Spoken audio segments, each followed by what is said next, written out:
I commented on this, and multiple people, said that this guy sounded like me. And I will not tolerate that. I am unironically deeply offended by this accusation, and I do not want to hear it. Okay? If any of you say it, it's a perma. Okay? It's a perma. All right? Because he does not sound like me. He does not? No, he does not. When Hasan tells you the solution to homelessness is to simply build more houses, keep in mind he doesn't mean houses like these or these. Basic progressive bitches and midwit socialists are never actually talking about meaningful, tangible steps. If there's anybody he sounds like, it's more like Arch. You know, the guy who had to take Warhammer out of his name because Games Workshop was going to sue them. The guy who like puts on a fake British accent where he, oh, Arch Warhammer, where he attempts to sound like the posh, like that guy, you know? Can take to increase housing stock in a country. They're not going to pull back environmental regulations. Not at all, sweetie. When it comes to housing, there are three factors, and you can only ever, in the best case scenario, have two of them. There is universality, there is affordability, and there is quality. So when Hasan says, build more houses, you're gonna get universality. He's buttery silk. Actually, he's not. Even if you're ignoring how creepy and fake it sounds, his voice actually does not sound very soothing because he's obviously forcing it to sound like that. He's maintaining a flat tone. If a person legitimately had a really like silky voice, they would be able to modulate it, to rise in tone and lower in tone. But notice how even when he did that creepy up close to the mic thing, he was doing the exact same pitch that he was doing when talking normally. Stuff like that makes it sound like really unnatural and forced. So I guess that's my voice training tip to this guy. There is affordability and there is quality. So when Yeah, when I first heard him, I actually thought he had like a speech impediment, but he doesn't. Just, you know. Says build more houses, you're gonna get universality and you're gonna get affordability. That's right. In order for homeless people not to make Hasan sad, you're gonna live here. You're gonna live here and you're gonna eat crickets and you're gonna watch the World Economic Forum live stream 24/7 and you're gonna like it. You're gonna like it. So I guess his argument is that we shouldn't house homeless people. I'm not sure. I don't know. It's just really weird. Anyway, just a lot of people replying, pointing out that this guy is very strange. What's his political affiliation? Lol, I'm so confused. My guess would be neoliberal. A lot of there's like this small but nonetheless very annoying and vocal subset of neoliberals who essentially arrive at all the same social and economic conclusions that conservatives do, but they do so in a fashion that makes them feel smarter, and that's the only thing they really cared about to begin with. So, you know. The at was Neokum, so probably a Destiny fan. Well, when I think of somebody who claims to be neoliberal arriving at the same conclusions as conservatives but feeling smarter about it, Destiny was the first thing that came to mind as well. So yeah, maybe. It's a mental disease, you know, obviously. It's a condition. It's in the DSM, you know. It's not just me saying it. Amazing it took one YouTube search to see he just lied constantly. Well, yeah. In reality, building houses for homeless people doesn't mean you have to recreate the Kowloon walled city and force them to eat crickets. You actually can build housing for everyone. One of the big issues that we have with housing right now is like it's zoning laws, where huge swaths of America are zoned only for single-family housing in areas where that is economically insane. You know, you think like neocons talk about like sensible economic policy, and then it's like, oh yeah, dude, let's have like 400 square miles near the center of Los Angeles be zoned exclusively for single-family housing. That's a genius idea, you know. The reason things are like that is because the owners of these single-family homes usually bought them back in like the 1960s or 70s, back when they were a lot cheaper than they are now, and they understand correctly that if you built more houses or zoned to build more houses in that area, the property value of their house would decrease. This is a problem with the commodification of housing. If you commodify housing, it necessarily follows that you are rewarding housing scarcity as an economic model. as is the case with literally all other things that we buy and sell. You know, scarcity, reduction in supply, and a higher demand means the price of these things goes up. And if you only have one of those things, if you've only bought one house, that means that the worth of your house will go up. So the problem is, what's essentially happening is we're literally like crippling major American cities, exclusively for the benefit of the small minority of people in those cities who just happen to own single family houses. Fuck 'em. I don't care. Fuck them. These stupid pieces of shit are going to sit on these houses until they die. Like, it's like their so-called retirement plan. How do we fix this without redacting landlords? Dude, this is not even a radical solution, okay? Literally just change zoning laws. Can I get a zoning map of LA? Zoning map Los Angeles. I've never actually looked at a zoning map of Los Angeles before. zimus.lacity.org. I accept your terms and conditions. Search by address. No, just show me the city. Oh, a lot of this isn't, the zoning isn't listed. Housing. Okay, what, so yellow is low density, I assume, and then orange is medium density. It has to be, because Koreatown would be medium density. So yeah. Oh, yep, of course. Hey, Bel Air. Hey, Beverly Glen. Hey, Sherman Oaks. You cucks. The revolution will not spare you pieces of shit. I earnestly remember hiking through the Bel Air estates from Beverly Hills back when I was a youth, and just like walking up the hills, passing by $10 million mansion after $10 million mansion after $10 million mansion. Absolutely vile. Look at some of the zoning decisions here, man. This is like actually psychotic. Look at this. This is all single-family, low-density housing in like the heart of Los Angeles. Seriously, guys, this is Chinatown right here. This is Chinatown right here. This is downtown Los Angeles. And then over here, over here, over here, over here, you have like huge portions of single-family housing. I don't understand zoning laws, Voosh. I am small brain. Okay, if I'm reading this correctly, and keep in mind I'm only just now looking at this, red is high-density residential, which means that they can build like big towering apartment blocks. Orange is medium density, which usually means like dense suburbs or like small 2- or 3-story apartment blocks, duplexes, that kind of stuff. And then yellow is low density house zoning. And guys, you need to understand how big LA is. The colored sections we're seeing right here are not actually the limits of LA. Okay? This is LA. This gigantic circle right here, all of this is LA. We're looking at a tiny portion of this, okay? LA is infinite. It doesn't end, all right? LA goes on forever. There's no end to LA, okay? And like even as close to downtown as here, like Leimert Park, Crenshaw, South Los Angeles, Hyde Park, you have single family housing. This is billions of dollars of real estate.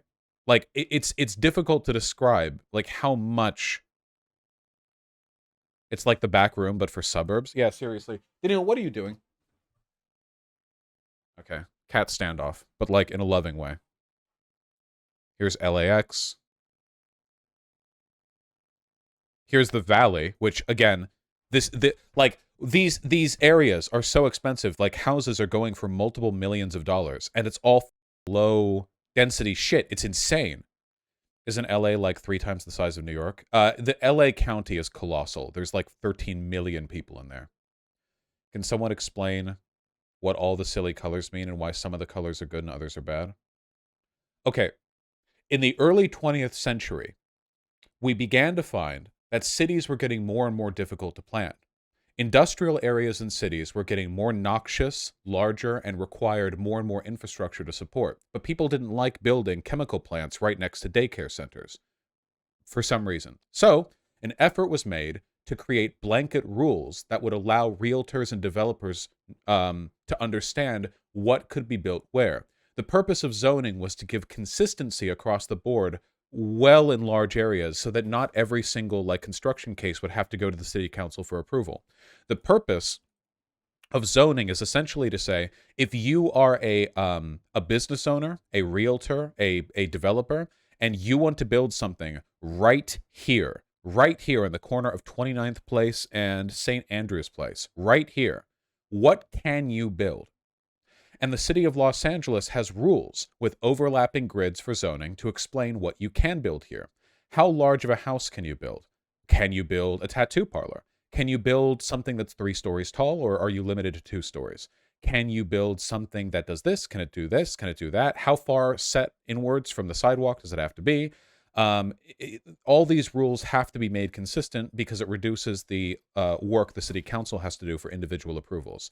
What we're looking at right now is a big overlapping grid, roughly describing the density of the areas, with blue being commercial and office zoning, I assume, green being parks, yellow being low density residential, that means single family housing, usually, orange being medium density, and red being high density.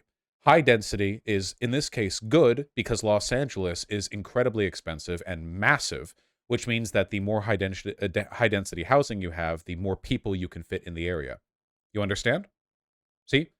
So green is parks, blue is commercial and office zoning, yellow, orange, and red is where human beings live. You understand? So you're saying the yellow is bad? Yellow isn't bad everywhere, but this is the heart of Los Angeles. Yellow's kind of bad here. What lefties and urbanists tend to advocate for is mixed zoning laws. So here's something, okay? Oh, hello, Daniel. Here's something to think about, okay? Let's say you live in this portion of Hancock Park, okay? You live, let's say, right here, all right? You are a regular workaday VGGer, and it's your day off. Let's say you want to walk somewhere, okay? Oh, sorry, pink is commercial? Oh, pink is commercial. Okay, so then all of this is commercial, and the orange and yellow is all we have to work with when it comes to housing density? Really? The red doesn't even describe high density? There is no high density? It's just yellow and orange? What do the blue areas signify? Office space, I guess. Isn't there a legend somewhere? I tried clicking on the left-hand side, but it wouldn't tell me. So pink is bad then? No, we want pink. We want mixed zoning. Okay, here.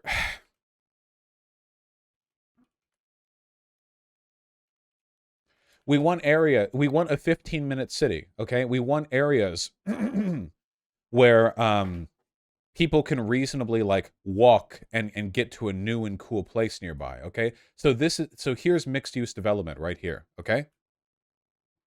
The idea is that in a mixed zoning area, it's possible to have a bunch of a city's needs met, like right there. Office, retail, entertainment, residential, all right next to each other on one street. The critical distinction here would be like, if you take a look at, I don't know,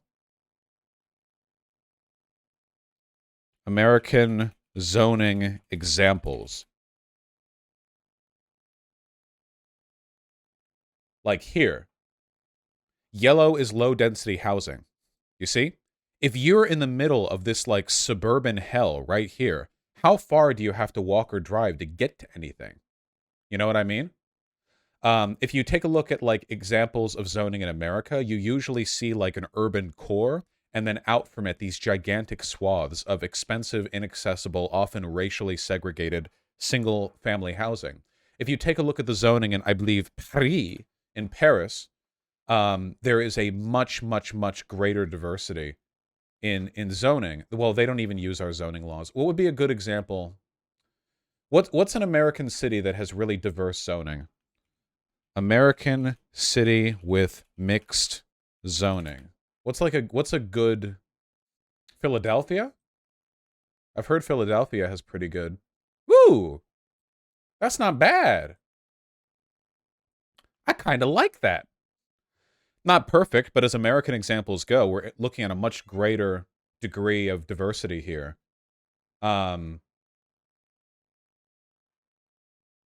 We can compare this to like Houston's pretty bad, right? Oh, Houston doesn't look crazy bad compared to some places. One of the worst, yeah. Oh wait, I wasn't. Yeah, you can see it right here. This is the West Houston Association. So you have like the urban core right here on the right-hand side of this chunk of the map, and then you have like this branching out of sort of like semi-suburban area, and then you have farmland out here, where it's you. Ideally, you just want people to be close to stuff, you know? Okay, I didn't mean to get into like a big Google Maps thing, but just one second. This is the last thing I'll say, then we're talking about Andrew Tate. We took long enough to get here, okay? Um, I wanted to show you really quickly what I mean. So we can actually match up the zoning information that we've looked at here to a real-life satellite search of Los Angeles, where, as you can see,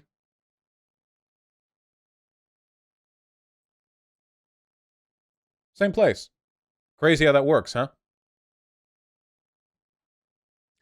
I hate how rectangular American cities are. Yeah, so if we look in here and we try to match something up, let's see if we can't find, Hancock Park, huh? Let's see how well I can... Oh, there's Skid Row. Here, we can use Koreatown as kind of like... So it's like northwest of Koreatown. There we go, Hancock Park. Now, you might notice something as we zoom in here. Okay, the property values in this part of the city are insanely high. This guy has a tennis court.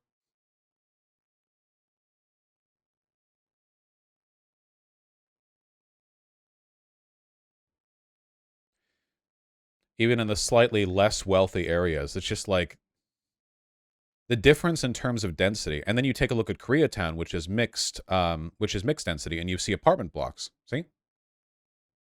Why is everything so rectangular? Look, America's like that, okay? We built these cities for cars. Don't worry about it. And then over here you have like more mixed or heavy density stuff with Koreatown. And then we have the apex of the urbanist lifestyle over in Skid Row, where everyone wants to live. That's not true. That was a joke.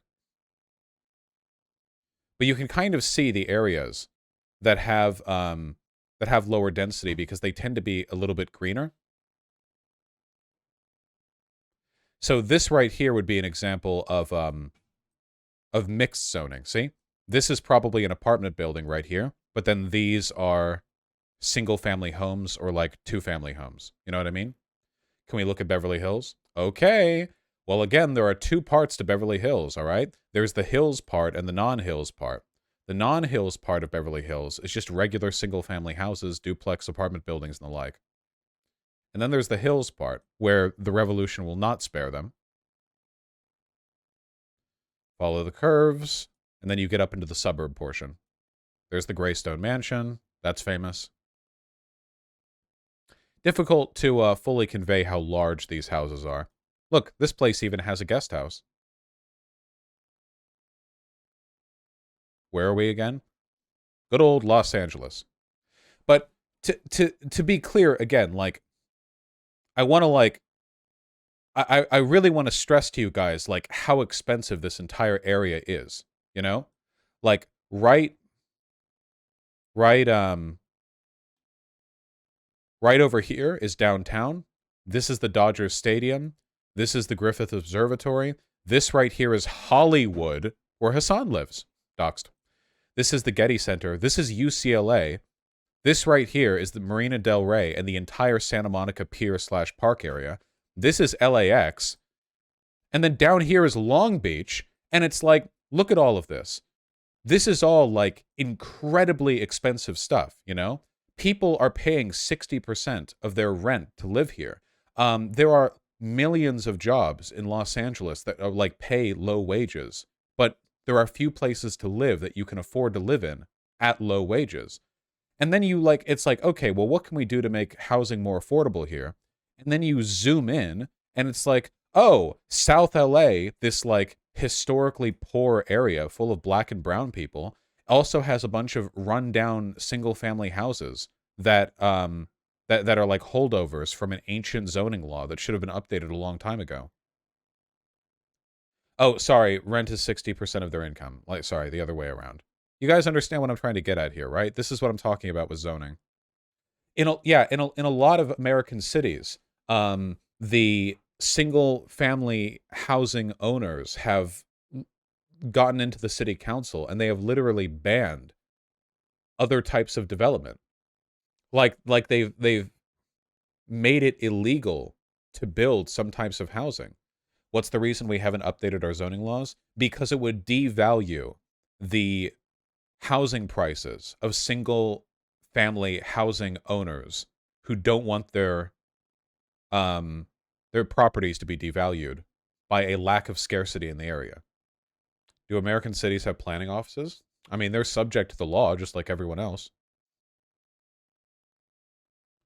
Something felt goofy about the dude. Turns out he's a big Destiny fan. Yeah, probably. That doesn't surprise me.